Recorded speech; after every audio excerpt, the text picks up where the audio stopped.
Welcome to Wealth Wisdom. If you have ambitions to achieve financial success, please leave yes in the comment, and we are here to help you obtain insight and build wealth. The book we are going to share today is The 15 Invaluable Laws of Growth by John C. Maxwell. Before you begin your journey, you need to know who you are and what you want.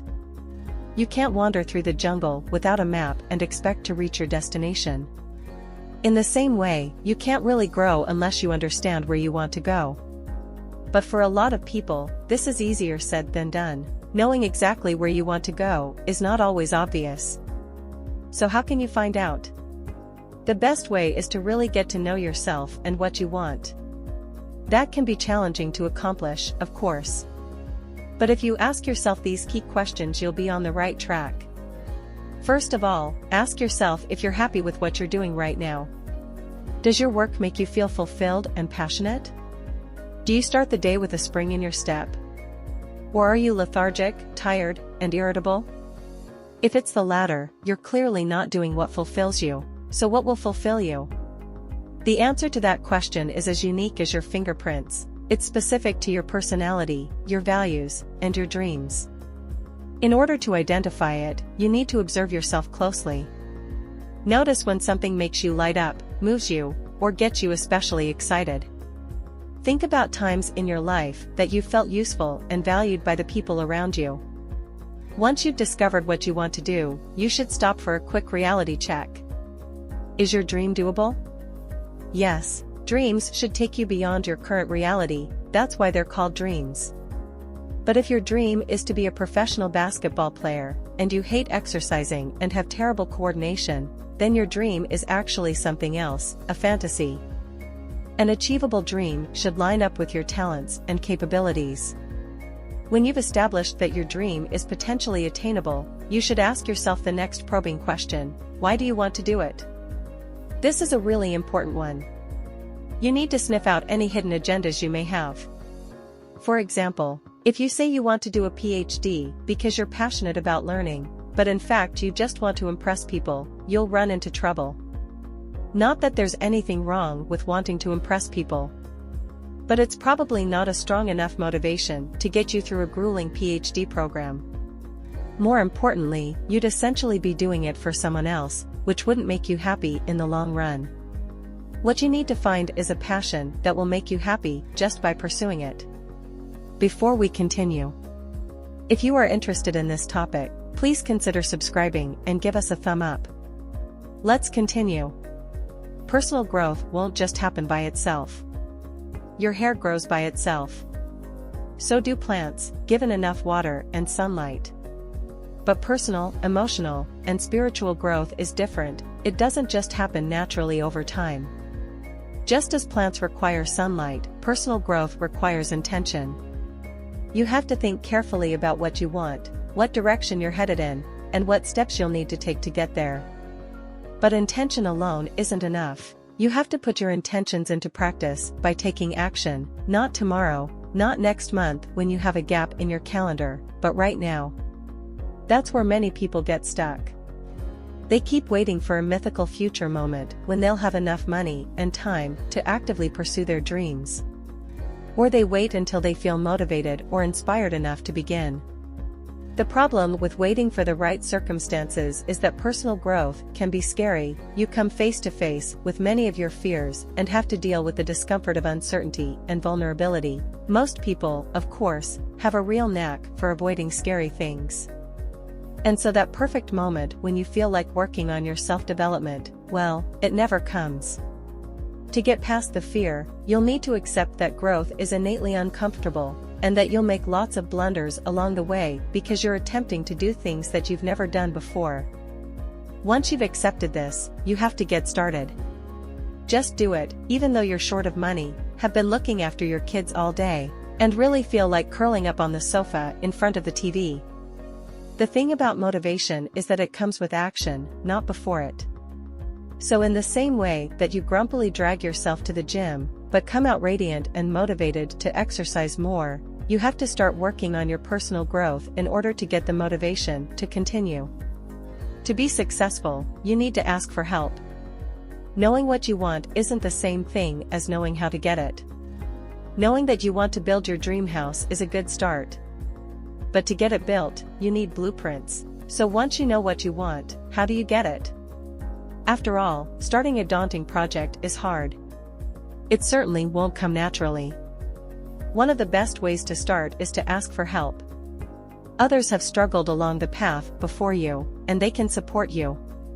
Speak your dreams out loud, even if it makes you feel vulnerable and foolish. Sharing your vision with the world is a crucial first step toward making it real. Equally crucial is who you share your dreams, so surround yourself with people who are as committed to growth as you are. The people around you will have a big influence on your success. They'll either lift you up and support you, or they'll drag you down with their apathy and unhelpful criticism. Seek out people in your network who are curious, humble, and hungry to learn. When you've found them, ask them to hold you accountable in setting and meeting goals that will get you closer to your dream. Having to answer to other people is a powerful motivation for getting things done. Next, seek out people who are doing what you would like to do. These people will be your teachers. Even if you can't meet them face to face, you'll be able to find a wealth of inspiration by familiarizing yourself with their work. If your dream is to be an interviewer, for example, and Oprah is an inspiration, you don't have to go to her house for lunch in order to learn from her. Go online and watch her interviews. Studying the people who are doing what you want to do is one of the best ways to learn. Sometimes you'll be very lucky and find someone who's prepared to intensively mentor you. This is the very best way you can learn. Treasure your mentors. Respect their time by being prepared for each session and ready to soak up as much knowledge as possible. Become your own best cheerleader. Other people's help is very useful, but ultimately you need to support and encourage yourself. Again, this is easier said than done. Often, the loudest critic comes from within. Not everyone is naturally confident. Growing up, many of us have even learned not to believe in ourselves. Instead, we were taught to question ourselves and our abilities. For those who grew up in an abusive environment, internal negative messages will be even louder. Learning to value yourself in spite of all the negativity you've internalized won't be easy, but it is possible, and it is worthwhile. First, you should start listening to your own internal monologue very carefully. What kinds of things do you say about yourself in your head?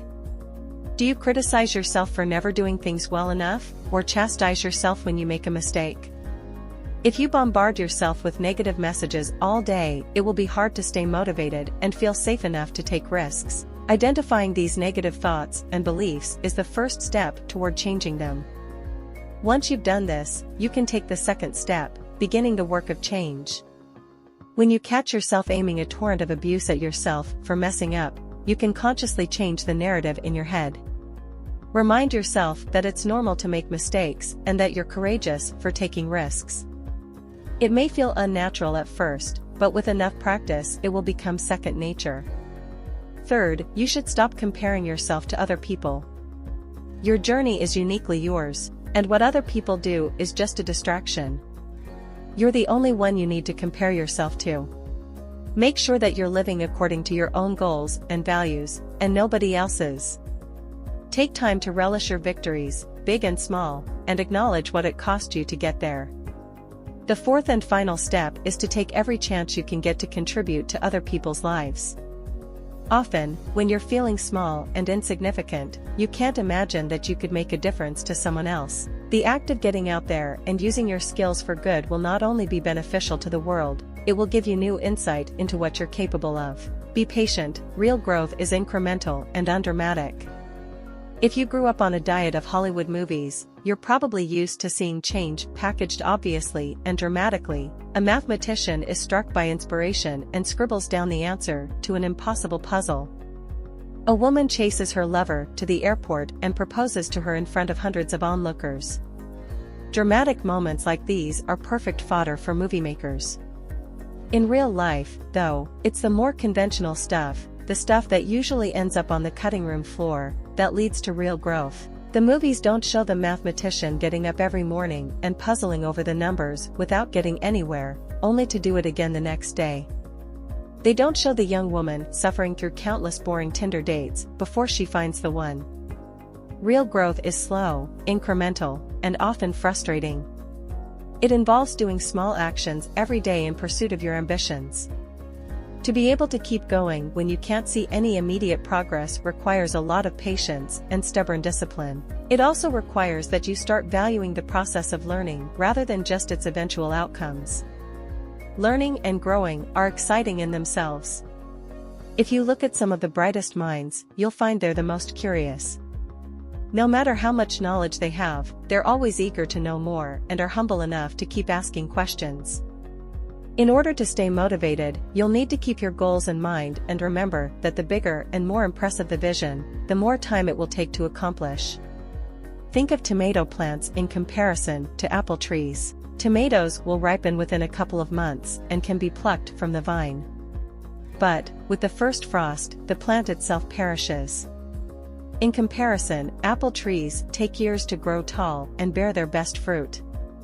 But they keep blooming, year after year. Investing time and patience in your vision leads to hardy, sustainable, apple tree-like growth. Slow and incremental growth might not give you that cinematic rush of adrenaline. But it could give you something even better, the daily satisfaction of applying your mind to something you're passionate about, and the knowledge that you're pursuing your dreams. To achieve your vision, you need to be strategic and systematic. Hard work is great, but it isn't everything. As anyone who's ever tread water knows, it's possible to expend lots of energy and still get nowhere. We can run around like hamsters on a wheel, working as hard as possible to achieve our dreams, and still fail to get there. Hard work and busyness in themselves aren't enough to propel us to where we want to go. To really be successful, we need to strategize and develop everyday systems that help us achieve our goals. To do that, we need to stop being busy, at least for a while, and take some time to think and create a strategy. For example, at the end of every year, the author reviews the previous 365 days. He looks at all of the appointments and speaking engagements and evaluates them, asking himself which were the best use of his time. He also checks his work-life balance. Did he have enough time with his family and friends? Accounting for every hour of the last year enables him to build on his successes and make changes for the year ahead by carefully prioritizing what he'll do with his time. One year, he realized that his most productive writing and thinking time was in the morning. So he stopped scheduling meetings during that time and saved them for afternoons, when he tended to be less productive. You don't necessarily have to review every day of the year to be successful. But you do need to set aside time to reflect on the steps you've been taking to grow and achieve your dreams. Has your time been well spent, or have you been going to conferences and returning home with nothing but a headache? Does the way you've organized your office help or hinder your progress? Once you've thought about this, you can turn to pragmatic systems that support your success, like developing a new way to file papers or going to a seminar to strengthen your skills. This is a continuing process of reflection and evaluation, which means you'll need to keep evaluating how well your systems are working. What measurable results would you like to see after a few weeks or months, after an entire year? And how will you be able to measure whether or not you've been successful? Setting clear goals, like a specific target for the number of new clients you want to attract within the next quarter, will help to keep you on the road to success. Painful experiences can propel growth. We all know that life has ups and downs. And, naturally, most of us would rather avoid the downs. Who wants to experience loss or come face to face with unpleasant truths about themselves? As much as we'd like to avoid them, painful experiences can actually help us grow. The author had a heart attack when he was 51 years old. It was an excruciating experience, but it prompted him to start dieting and exercising. In a way, the heart attack saved his life by forcing him to address his health before it was too late. However, the real change happened not because of the heart attack itself, but because of how the author responded to it. He could have decided that, as his health was bad anyway, he should just enjoy the time he had left and indulge as much as possible. Or he could have gotten angry at fate and wallowed in self-pity. None of those reactions would have helped him live longer, and they wouldn't have led to any kind of personal growth either. Health scares aren't the only thing that we can't always control. Many painful experiences, like loss and failure, come our way whether we like it or not. And when we start dreaming big and taking risks, we inevitably start to dare more and fail harder. That can mean that we start to feel as though even more is slipping out of our control. But we can control how we react to pain, and how we interpret what happens to us. Instead of feeling like a victim, we can ask ourselves how this painful experience can help us grow. What can it teach us? If we've made a mistake, what practical steps can we take to make sure the result will be different next time? If we ask these kinds of questions, we'll gain vital self-knowledge and learn how to develop new strengths and capabilities to deal with the situation. If everything keeps going well, we'll never have that urgent motivation to grow. Painful experiences call forth our natural creativity and innovation. They turbocharge our growth, so while our instinct might be to run away from pain, there's a lot to be gained by facing it head-on. Focus on developing character, and external success will follow. Imagine that your dream is to start a business. As part of pursuing this dream, you're frantically trying to get financially solvent. Personal development will probably be the last thing on your mind. Who has time for that when there are clients to win over and business plans to write? But you are at the source of everything you do. If you don't develop good character, through traits like honesty and integrity, then everything you build will have a foundation of quicksand. Say you develop a promising business plan, it might be an amazing opportunity, but if people feel they can't trust you, then they won't be willing to invest. You may think that character is something you're born with, like fingerprints. And that's partially true. Your early life and the values you grew up with have undoubtedly influenced you. But the good news is that real character is something you can consciously develop. Something so fundamental is actually within your control. You have to start by focusing on developing yourself from the inside out, not just from the outside in. Add up what you pay for clothing, makeup, and hair appointments. Or a fancy laptop and the latest iPhone. Then channel some of that money into activities that enrich your emotional health and soul. It could be going to a coaching session, listening to opera, or attending an inspirational seminar. Make it a priority to feed your inner life as much as you do your outer. Then make sure that whatever you do is done with integrity. What you believe and what you say you believe should be in complete harmony.